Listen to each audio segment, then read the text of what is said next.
गुजरात के चुनावी चौसर पर सियासी बिसात बिछ चुकी है और सभी दल अपना अपना राजनीतिक पासा फेंकने के लिए कमर कस चुके हैं। बस इंतजार है तो चुनावी सेना के उतरने का। इसके लिए दिल्ली में बीजेपी और कांग्रेस मंथन कर रहे हैं। गुजरात में विधानसभा चुनाव की तारीख जैसे जैसे करीब आ रही है, लड़ाई उतनी ही दिलचस्प होती जा रही है। वक्त कम है और चुनौतियां ज्यादा, इसलिए दोनों पार्टियां फूंक फूंक कर कदम बढ़ा रही हैं। लिहाजा पार्टी उम्मीदवारों पर आखिरी फैसला करने के लिए गुजरात बीजेपी नेताओं का दिल्ली में जमघट लग रहा है।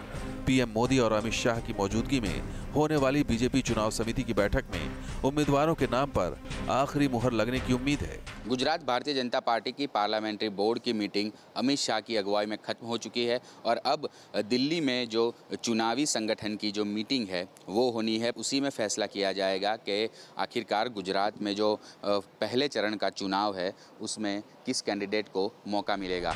सूत्रों की माने तो बीजेपी युवाओं को ज्यादा टिकट दे सकती है। टिकट बंटवारे में जातीय समीकरण का विशेष ध्यान रखा जाएगा।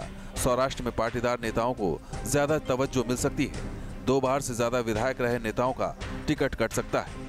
हालांकि बीजेपी के सामने मुश्किलें कम होने का नाम नहीं ले रही। सूरत में प्रजापति समाज भी बीजेपी के विरोध में उतर आया है और इसकी वजह पार्टी के स्थानीय नेता बताए जा रहे हैं। प्रजापति समाज के एक वर्ग का कहना है कि जब उन लोगों ने बीजेपी से टिकट की मांग रखी तो उनकी मांग को सिरे से खारिज कर दिया गया, जिसके बाद ये लोग सड़क पर उतर आए। उधर कांग्रेस भी एक एक कदम संभल कर बढ़ा रही है। लिहाजा दिल्ली में पार्टी पार्लियामेंट्री बोर्ड की बैठक होने वाली है, जिसमें उम्मीदवारों के नाम पर आखिरी फैसला हो सकता है। खबर है कि गुजरात कांग्रेस अध्यक्ष भरत सिंह सोलंकी और गुजरात कांग्रेस प्रभारी अशोक गहलोत ने स्क्रीनिंग कमेटी की बैठक की है ताकि गुजरात का रण जीतने में कोई कसर न रह जाए। ऐसे में दोनों दलों की नजर अब युवा नेताओं पर टिकी है। बीजेपी हार्दिक और जिग्नेश की कार्ड खोजने में जुटी है तो कांग्रेस दोनों को अपने साथ मिलाने की जुगत में लगी है। वीडियो जर्नलिस्ट हितल खत्री के साथ पूरा पटेल, न्यूज नेशन, अहमदाबाद। मोहित राज दुबे ज्यादा जानकारी के साथ दिल्ली से हमारे साथ जुड़ रहे हैं। मोहित, गुजरात का रण जीतने के लिए कांग्रेस और बीजेपी दोनों ने अपनी कमर कस ली है। मंथन से क्या कुछ निकलकर सामने आता हुआ नजर आ रहा है? देखिए, भारतीय जनता पार्टी केंद्रीय चुनाव समिति की बैठक 6 बजे शुरू करेगी। इस बैठक में प्रधानमंत्री नरेंद्र मोदी जो मनीला से दिल्ली पहुंच चुके हैं वो रहेंगे। भारतीय जनता पार्टी के अध्यक्ष अमित शाह रहेंगे। अरुण जेटली, राजनाथ सिंह के साथ जो तमाम सदस्य हैं इस समिति के वो मौजूद रहेंगे। मंथन इस बात पर होगा कि किन लोगों को टिकट गुजरात में दिया जाए, किन लोगों के टिकट काटे जाए।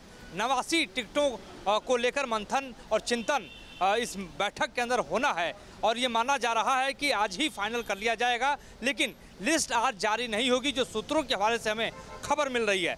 भारतीय जनता पार्टी की रणनीति ये है कि कांग्रेस की लिस्ट जारी होने के बाद वो पहली लिस्ट अपनी जारी करे और कांग्रेस की जो पहली लिस्ट है वो 16 तारीख को आनी है। तो ऐसे में भारतीय जनता पार्टी इंतजार कांग्रेस की लिस्ट की कर रही है, तो वहीं कांग्रेस भारतीय जनता पार्टी की लिस्ट की तैयारी कर रही है। लेकिन ये चुनाव अपने आप में बड़ा दिलचस्प है क्योंकि दोनों ही दलों ने, भारतीय जनता पार्टी और कांग्रेस ने अपनी सियासी ताकत झोंक दी है। भारतीय जनता पार्टी ने केंद्रीय मंत्रियों की फौज उतार दी है, कांग्रेस ने अपनी प्रचारकों की टीम उतार दी है और दोनों ही पार्टियां मतदाताओं को रिझाने में लग गई हैं। 22 सालों से भारतीय जनता पार्टी गुजरात में राज कर रही है, तो कोशिश यही है कि ये बादशाहत कायम रहे। लेकिन आज सबकी नजर भारतीय जनता पार्टी, दोनों ही पार्टियां अपनी तरफ से मंथन कर रही हैं। गुजरात का रण जीतना उनका मकसद है। बहुत बहुत शुक्रिया मोहित इस तमाम जानकारी के लिए।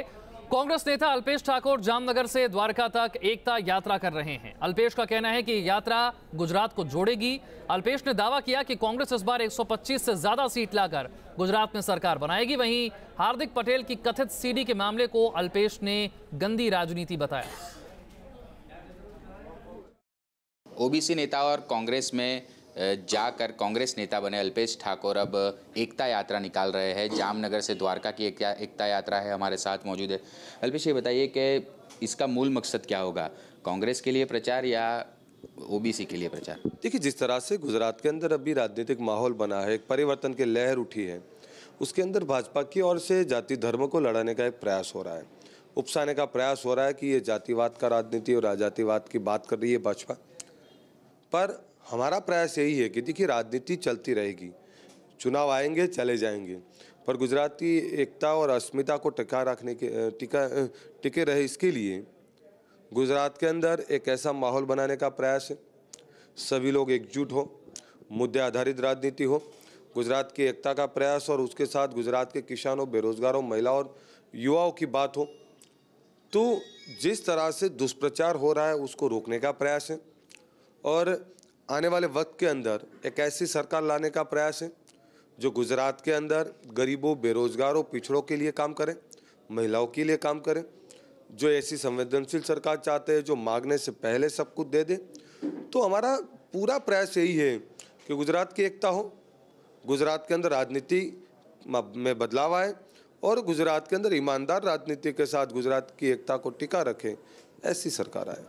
कौन से मुद्दे लेके जाएंगे जामनगर से द्वारका? काफ़ी लंबा रूट है, क्या होगा रास्ते में, क्या करेंगे आप?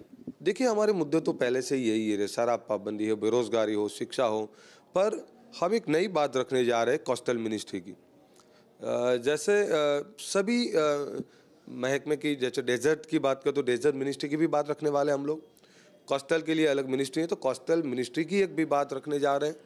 तो जो दरियाई पट्टी के लोग हैं उनके विकास की बात करेंगे, जहां ओबीसी बहुत ज़्यादा फेस में है उसके विकास की बात करेंगे और उस इलाके के विकास की बात करेंगे। तो ये पहला चरण चालू हो रहा है और पूरे गुजरात के अंदर ये एकता यात्रा होगी, अलग अलग शहरों के अलग अलग जगह पे। हमारा प्रयास यही है, मूलतः जो एक सरकार की जिम्मेदारी होती है, चाहे डेजर्ट इलाके के हो, कोस्टल के हो या आम गुजराती हो, सभी तबके के विकास की बात पार्टी को करनी चाहिए।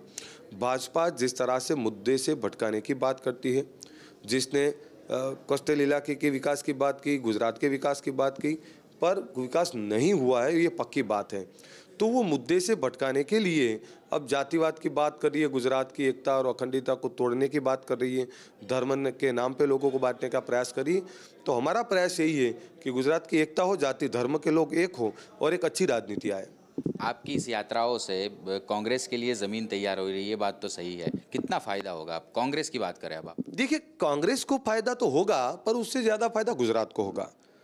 आने वाली पीढ़ियों को गुजरात की एकता का दर्शन करने को मिलेगा, आने वाली पीढ़ियों को वो एक गुजरात मिलेगा, जो एक गुजरात आने वाले वक्त के अंदर सब लोग, छोटे बड़े, अमीर गरीब मिल के गुजरात को सही मायने में एकता और अखंडता और विकास की दिशा तरफ ले जाएंगे। आखिरी सवाल, पिछले 2 दिनों से कथित वीडियो को लेकर हार्दिक पटेल काफ़ी चर्चा में है, आपका क्या टेक है?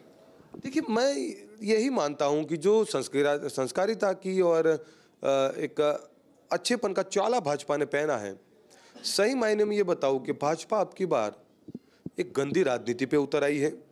जिस तरह की राजनीति भाजपा कर रही है, जहां उसको पता चल गया, बौखला गई है भाजपा, उसको पता चल गया कि गुजरात अब परिवर्तन कर रहा है। भाजपा को ये याद रखना होगा, आंदोलनकारी को इस तरह से बदनाम करके आपको कुछ नहीं मिलेगा। जहां पूरे गुजरात ने तय कर लिया है कि हम भाजपा को हराएंगे, तो ये लड़ाई कांग्रेस की नहीं है, ये लड़ाई गुजरातियों की भाजपा के सामने की। मैं यही मानता हूं कि किसी की निजी जिंदगी के अंदर बोलने का मुझे अधिकार नहीं है, पर भाजपा इस तरह की राजनीति कर रही है तो यही उसके संस्कार बता रहे हैं और भाजपा को ये समझना चाहिए कि अब की बार चाहे आंदोलनकारियों को डरा दो, उनको बदनाम कर दो या उनको मार दो, अभी तो मारने का भी बाकी है। उनको ये लगेगा कि सरकार नहीं बन रही है तो किसी को भी मार सकते हैं, मुझे भी मार सकते हैं, पर उनको ये याद रखना होगा अब की बार जो इलेक्शन लड़ रहा है वो गुजराती लड़ रहा है और गुजराती पावर सामने आया है। तो गुजरातियों का इलेक्शन भाजपा के सामने है और उसको समर्थन कांग्रेस पार्टी को कर रहे हैं। तो अब भाजपा कुछ भी कर लें, सरकार कांग्रेस पार्टी की बनेगी, 125 सीटें जीत के आएंगे। बिल्कुल, अल्पेश ठाकोर का साफ मानना है कि ये एकता यात्रा जो है वो गुजरात को जोड़ने की है और कांग्रेस से इसको ज़्यादा फायदा होगा और कांग्रेस 125 से ज़्यादा सीटों के साथ गुजरात में सरकार बनाएगी। जामनगर से हितल खत्री के साथ पूराव पटेल, न्यूज़ नेशन। अहमदाबाद में क्या है चुनावी मुद्दे? चाय पर चर्चा के दौरान न्यूज़ नेशन संवाददाता पूराव पटेल ने लोगों से की है बात। गुजरात में चाय की टपरी एक ऐसी जगह है जहां पर बैठ के लोग हर मुद्दे पर बातचीत करते हैं और वो हर मुद्दा जो आम आदमी को छूता है वो चाय की टपरी पर लोग चर्चा करते हैं। हम अहमदाबाद में है और जाहिर है चुनावी माहौल है तो चर्चा भी चुनाव की ही होगी। कुछ नौजवान हमारे साथ है, चाय पी रहे हैं यहाँ पर सुबह सुबह की, उनसे बातचीत करने की कोशिश करते हैं कि आखिरकार क्या सोच के बैठे हैं, इनके मन में क्या है। आप बताइए कि इस बार विकास को लेकर सोशल मीडिया पर बहुत सारी बातें हुई, क्या अहमदाबाद में सचमुच विकास पागल हुआ है? विकास तो हुआ है इधर, जैसे कि अभी यहाँ पे जिम्नेशियम ओपन हुआ है, यहाँ पे लाइब्रेरी है, यहाँ पे कुछ ये मिनी कांकरिया जैसा बन रहा है अभी बराबर, तो विकास तो हुआ है अभी। हमने देखा है कि राहुल गांधी मंदिर मंदिर जा रहे हैं, क्या फर्क पड़ेगा उससे? गुजरात की राजनीति में कांग्रेस उभर के आएगी? नहीं, ऐसा तो कुछ नहीं होता। मंदिर तो अभी हर नेता जाते हैं, मंदिर जाने से ऐसा फर्क नहीं पड़ता है। हमें ये देखना चाहिए कि कितना काम किया है। आज कोई भी सरकार हो, सरकार को हमको उम्मीदवार को देखना चाहिए उन्होंने कैसा काम किया है। हम विकास को सिर्फ मना भी नहीं कर सकते कुछ नहीं हुआ, क्योंकि आज हम कांकरिया दे सकते हैं, ठीक है, हम रिवर फ्रंट पे विकास देख सकते हैं। हम ऐसा भी नहीं कैसे कुछ नहीं हुआ, और कहीं प्रॉब्लम भी है, कहीं छोटे छोटे गाँव में अभी भी प्रॉब्लम है, तो उसको हमें आगे सोचना चाहिए कि वहाँ का उम्मीदवार हमें वो सुविधाएं दे सकता है। हमें उम्मीदवार को लेकर चलना चाहिए। बाकी अभी तो सब लोग आएंगे, मंदिर भी जाएंगे, लेकिन उसके मुद्दे पे हम नहीं कर सकते। हमें खुद युवाओं को देखना चाहिए कि ये हमें ले जा सकता है। हमें युवा पीढ़ी को अपनी एक अलग सोच बनानी चाहिए, उसमें कोई जाति नहीं होती। आज हम सब NGO के हैं, हमारे साथ 3500 से ज़्यादा परिवार जुड़े हुए हैं। हम लोग हर इलेक्शन में, चाहे वो कॉर्पोरेटर हो या फिर विधानसभा का इलेक्शन हो, हम हर उम्मीदवार को देखते हैं, उसके पिछले भूतकाल को देखते हैं, उसने क्या कार्य किया है, फिर हमारे पूरे परिवार उसको वोट के लिए देते हैं, और यही हर नौजवान की सोच होनी चाहिए। आप बताइए कि राहुल गांधी ने ताबड़तोड़ यात्राएं कर ली, अभी तक प्रधानमंत्री नरेंद्र मोदी पिछले 10-12 दिनों से दिखे नहीं है। उनके आने के बाद क्या बीजेपी जो बैकफुट पर है वो फ्रंट फुट पे आ जाएगी?